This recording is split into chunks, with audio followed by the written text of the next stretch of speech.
નમસ્તે મિત્રો. આજની આ સિરીઝમાં આપણે પૂર્ણ પુરુષો, જેને થિયોસોફિકલ સોસાયટીમાં આપણે માસ્ટર તરીકે ઓળખીએ છીએ, તેમના વિશે જોઈશું. શું થિયોસોફીમાં પૂર્ણ પુરુષોનું અસ્તિત્વ છે? એ કલ્પના છે કે હકીકત?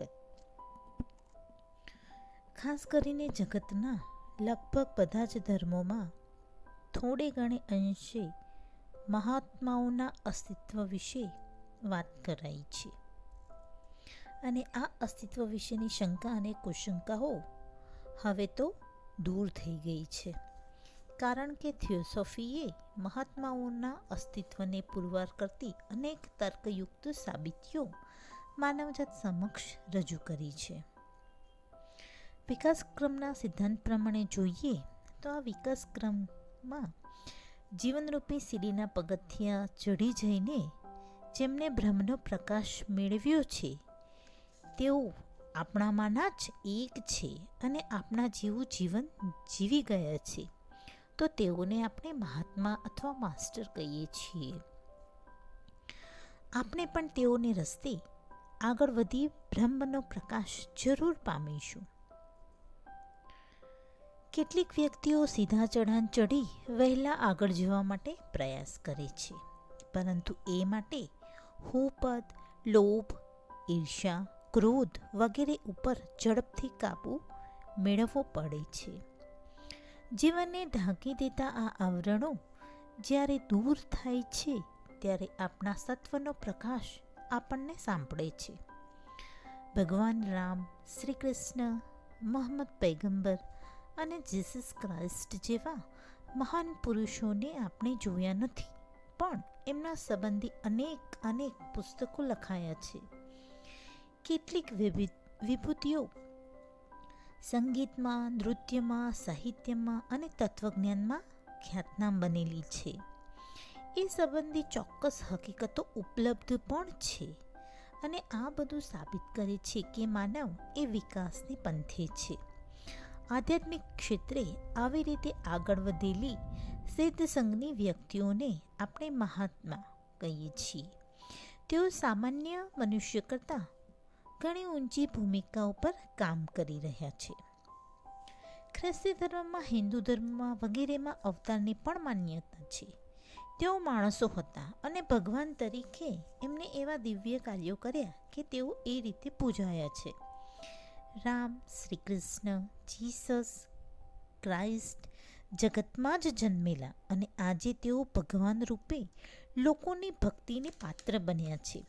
આ બાબત પણ વિકાસક્રમને વધુ સિદ્ધ કરે છે કે વિકાસક્રમ મુજબ જો આપણે આગળ વધીએ, અમુક કુદરતના અને આધ્યાત્મિક સિદ્ધાંતોનું પાલન કરીએ, તો આપણે પણ ઝડપથી મહાપુરુષ જેવા જીવનમુક્ત બની શકીએ છીએ. આગળ જોઈએ, શું આપણે આ મહાપુરુષોના દર્શન કરી શકીએ ખરા? જવાબ છે હા. એ અશક્ય નથી.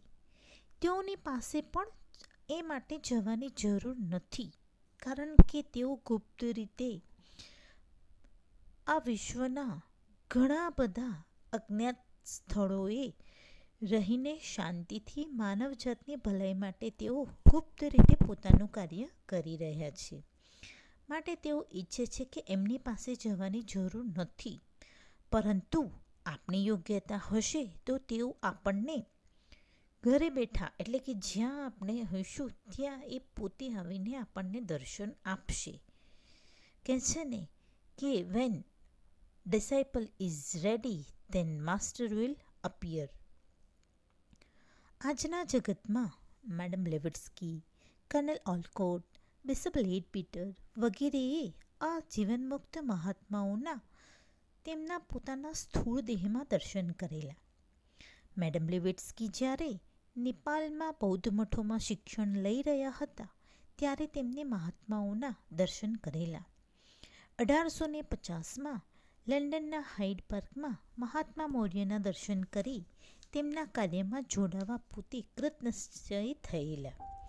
તેવી જ રીતે Damodar K Mavalankar, colonel Olcott, S Ramaswami Iyer, Shri Subbarao, Shri W T. Brown અને લેડ બીટરે master Morya, master Kuthumi, master Jupiter, master Rakoczi અને મહાત્મા જવાલકુલના દર્શન કરેલા અને તેમની પાસેથી પ્રેરણા મેળવેલી.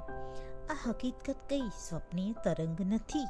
તેઓના દર્શન અધિકારીને થાય જ છે, એમાં કોઈ શંકાને સ્થાન નથી. આ મહાપુરુષો સિદ્ધ સંઘના સભ્યો છે અને એઓ માનવજાતના મોટા ભાઈઓ, એલ્ડર બ્રધર્સ તરીકે માનવજાતની દેખભાળ રાખી રહ્યા છે. તેઓ આપણા જેવા જ હતા અને વિકાસક્રમના સીધા ચઢાણ ચઢી અત્યારના પૂર્ણ પુરુષના પદને પામ્યા છે. તેઓમાંના કેટલાક મહાત્માઓ અધિકારીઓને પોતાના શિષ્યો તરીકે પણ સ્વીકારે છે. આ મહાત્માઓ પરમાર્થે જીવે છે. તેમનું ચારિત્ર સ્ફટિક જેવું નિષ્કલંક છે. આ રીતે પૂર્ણ પુરુષોનું અસ્તિત્વ એ એક હકીકત છે, પરંતુ થિયોસોફિકલ સોસાયટીના સભ્ય થવા માટે આ માન્યતા એટલે કે મહાપુરુષોમાં માનવું એ ફરજિયાત નથી.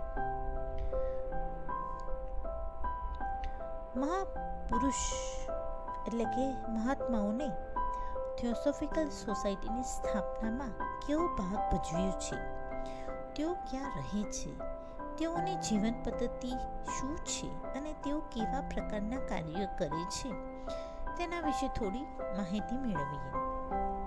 પૂર્ણ પુરુષ મહાત્માઓ સિદ્ધ સંઘ એટલે કે વ્હાઇટ બ્રધરહુડ ઓફ એડપ્ટ્સના સભ્યો છે. તેઓ જગતના જુદા જુદા ગુપ્ત સ્થાનોમાં રહે છે. તેઓ બધા સાથે રહે એ જરૂરી નથી. આ મહાત્માઓ માનવજાતના 7 પ્રકારના સ્વભાવોના અધિષ્ઠાતા છે, જેને આપણે ગોત્ર તરીકે પણ ઓળખી શકીએ. અને તેઓમાં તો તે ગોત્ર એટલે કે રેના લક્ષણો વધુ વિકાસ પામેલા છે. કુલ 7 પ્રકારના ગોત્રો અત્યારે અસ્તિત્વમાં છે અને દરેક ગોત્રના એક પૂર્ણ પુરુષ છે. તેઓની આધ્યાત્મિકતા આશ્ચર્યજનક અને દૈવી છે. જ્યારે 100 વર્ષ પહેલા પૃથ્વી ઉપર અંધશ્રદ્ધા, ભૌતિકવાદ અને બદ્ધમતો જનિત જડતા તથા વિજ્ઞાનની સંપત્તિ પાછળ અંધ દોડે માજા મૂકી હતી, ત્યારે આ સિદ્ધ સંઘના મહાત્મા મૌર્ય એટલે કે માસ્ટર એમ અને મહાત્મા કુથુમી એટલે કે માસ્ટર KH તેમના સિદ્ધ સંઘ આગળ જગતને બચાવી લેવા એક પ્રયોગ કરવાની મંજૂરી માંગી અને એઓની એ વિનંતીનો સ્વીકાર થયો અને તેઓએ તે સમયમાં પોતાના કાર્ય માટે ઉપલબ્ધ એવી 2 વ્યક્તિઓ દ્વારા જગતમાં આધ્યાત્મિક પુનરુદ્ધારનું કાર્ય આરંભ્યું. તે 2 વ્યક્તિઓ હતી મેડમ બ્લેવેટ્સ્કી અને કર્નલ ઓલકોટ. અને એમની જે વિનંતી હતી એ વિનંતી એટલે આજની થિયોસોફિકલ સોસાયટી. મહાત્મા મૌર્ય, જે તેઓ પ્રથમ ગોત્રના અધિષ્ઠાતા છે. ફર્સ્ટ રે એટલે કે પ્રથમ ગોત્ર એ શક્તિ અને સંકલ્પ બળના પ્રતીક તરીકે ઓળખાય છે. મહાત્મા મૌર્ય વૈવસ્વત મનુના અનુગામી છે અને તેમને 6ઠ્ઠી દીક્ષા લીધી છે. તેઓ મનુષ્યને દોરે છે અને રાષ્ટ્રનું ઘડતર કરે છે. મહાત્મા KH સાથે તેમણે થિયોસોફિકલ સોસાયટીની સ્થાપનાનું આયોજન મેડમ બ્લેવેટ્સ્કી અને કર્નલ ઓલકોટ દ્વારા કર્યું. તેઓ હંમેશા હિન્દી રાજપૂત પોશાકમાં રાજકુમાર માફક રહે છે. તેમને મેડમ બ્લેવેટ્સ્કીને લંડનમાં હાઇડ પાર્કમાં પ્રથમવાર દર્શન આપેલું અને તેમનામાં દૈવી ચેતના જાગૃત કરેલી. તેઓ હાલ તિબેટની રમણીય ખીણમાં માસ્ટર કુથુમીની નજીકમાં જ રહે છે. બીજા માસ્ટર છે મહાત્મા કુથુમી, કે જેને આપણે માસ્ટર KH તરીકે પણ ઓળખીએ છીએ. માસ્ટર KH એ બીજા ગોત્રના એટલે કે સેકન્ડ રેના પ્રતિનિધિ છે. તેઓ પૂર્ણ પુરુષ મૈત્રેયના મદદનીશ અને અનુગામી છે. તેમના નૈસર્ગિક ડહાપણથી જગતને તેઓ ઉપદેશ આપી આધ્યાત્મિક માર્ગે ચડાવે છે. તેઓ કેળવણી, ધર્મ અને કળાના વિષયો દ્વારા જગતની ઉન્નતિના પ્રેરક રહ્યા છે અને છઠ્ઠી મહાપ્રજાના બુદ્ધ બનશે એમ મનાય છે. તેઓ તિબેટની હરિયાળી ખીણમાં રહે છે અને એક વિશાળ પુસ્તકાલય અને પ્રદર્શન ઉપર ધ્યાન આપે છે. તેઓ એક સારા સંગીતકાર પણ છે, સાથે અનેક ભાષાઓ ઉપર તેમનો અદ્વિતીય કાબૂ છે. તેમના આગળના જન્મમાં તેઓ ગ્રીસ દેશના મહાન ફિલોસોફર પાયથાગોરસ તરીકે હતા. અત્યારે હાલ તેઓ કાશ્મીરી બ્રાહ્મણના વેશમાં રહે છે અને મુસાફરી પણ કરે છે. તેઓએ પણ મહાત્મા મૌર્ય માફક સ્થૂળ સ્વરૂપ ધારણ કરી અનેક શિષ્યોને દર્શન આપ્યા છે. મહાત્મા સેરાપીસ તેઓ ચૌહાણ છે અને ચોથા ગોત્રના અધિપતિ છે. તેઓ સૌંદર્ય અને સંવાદિતા, બ્યુટી એન્ડ હાર્મનીના પ્રતીક છે. તેઓ જન્મે ગ્રીક છે અને કલા તેમનો અગત્યનો વિષય છે. તેઓની આંખો ભૂરી છે અને વાળ સુવર્ણની છાયાવાળા છે. તેઓ દેખાવે સુંદર અને યોગી પુરુષની પ્રભાથી વિભૂષિત છે. તેમણે ઇજિપ્તની લોજ માટે ઘણું કાર્ય કર્યું છે તેમજ કર્નલ ઓલકોટને પણ અનેક રીતે ઉપયોગી થઈ પડ્યા હતા. મહાત્મા હિલેરિયન તેઓ પણ ચૌહાણ છે અને પાંચમા ગોત્રના પ્રતિનિધિ છે. વિજ્ઞાન અને વૈજ્ઞાનિક ચોક્કસતાને તેઓ વિશેષ પ્રમાણે છે. તેમણે જગતને પ્રમાણભૂત સંસાર સંપન્ન ગ્રંથો આપ્યા છે, જેવા કે H.P. દ્વારા લખાયેલ વોઇસ ઓફ ધ સાયલેન્સ અને મેબલ કોલિન્સ દ્વારા લખાયેલ the light on the path પુસ્તકમાં તેઓએ ઘણી મદદ કરી છે. સંસ્કૃત ભાષાના સૂત્રો તેમને ગ્રીક ભાષામાં અનુવાદ કરીને એલેક્ઝાન્ડ્રિયાની પ્રજા માટે આપ્યા છે. તેઓ ક્રીટમાં જન્મેલા અને તેમનું શરીર સૌષ્ઠવ ગ્રીસ દેશની કલાત્મકતાને રજૂ કરે છે. તેમને મેડમ બ્લેવેટ્સ્કીને એમના લખાણોમાં મદદ કરેલી. મેડમ બ્લેવેટ્સ્કી મહાત્મા હિલેરિયનને સિપ્રિયન મહાત્મા તરીકે પણ ઓળખતા. મહાત્મા જીસસ તેઓ પણ ચૌહાણ છે અને છઠ્ઠા ગોત્રના ઉપરી છે. તેઓ સર્વાંગ, પવિત્રતા અને ઉત્કૃષ્ટ ભક્તિના પ્રતિનિધિરૂપ છે. દરેક દેશના સાધુ સંતોના તેઓ માર્ગદર્શક છે. તેઓ ખ્રિસ્તી દેવળ ઊભું કર્યું અને તેના તેઓ રક્ષક બન્યા હતા. ક્રાઇસ્ટના શરીરમાં પ્રવેશ કરી તેમણે ખ્રિસ્તી ધર્મ માટે અનેક પ્રેરક સંદેશાઓ આપ્યા છે. તેઓ સિરિયન શરીરના છે અને લેબેનોનના પર્વત ઉપર રહે છે. આગળના જન્મમાં તેઓ વિશિષ્ટાદ્વૈતના પ્રતિપાદક રામાનુજાચાર્ય તરીકે 12મી સદીમાં થયેલા એવું માનવામાં આવે છે. મહાત્મા રેકોક્ઝી, જેને આપણે ક્રાઉન્ટ ડી સેન્ટ જર્મેન તરીકે પણ ઓળખીએ છીએ, તેઓ ચૌહાણ છે અને 7મા ગોત્રના ઉપરી છે. તેઓ વિધિયુક્ત જાદુના પ્રતીક છે. તેમને મદદ કરવા દેવદૂતો હંમેશા તૈયાર રહે છે. તેઓ યુરોપ અને ઉત્તર અમેરિકાના રાજકારણમાં રસ લે છે અને આધુનિક વિજ્ઞાનને વેગ આપે છે. અનેક જૂની ભાષાઓનું જ્ઞાન તેઓ ધરાવે છે અને લેટિન ભાષાના તેઓ સારા અભ્યાસી છે. તેઓ હંગેરિયન શરીર ધરાવે છે.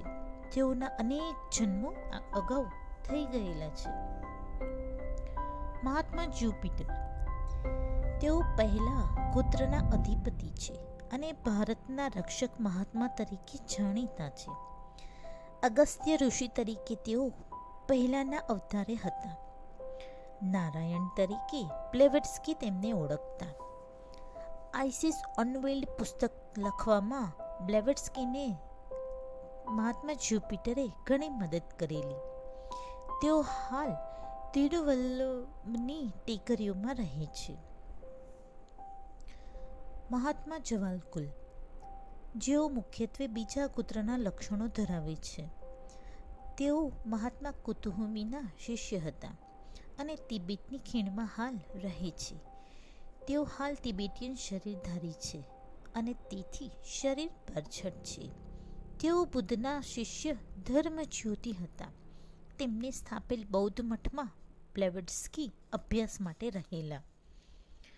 આ ઉપરાંત મિત્રો બીજા અનેક મહાત્માઓ છે જેઓ વિવિધ કાર્ય કરીને જગતની અવિરત સેવા કરી રહ્યા છે. તેઓ ધીમી પણ સંગીન ઉત્ક્રાંતિને માર્ગે ચૈતન્ય અનુભૂતિને પામી શક્યા છે.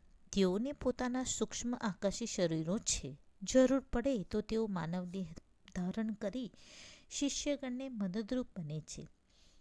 જગતને સ્પર્શતા સત્વ, રજસ અને તમસ ગુણોથી ઉપરના સ્તરમાં અહમને ઓગાળી નાખી દિવ્યતાને વરેલી આ વિભૂતિઓને સદાય સદાય વંદન.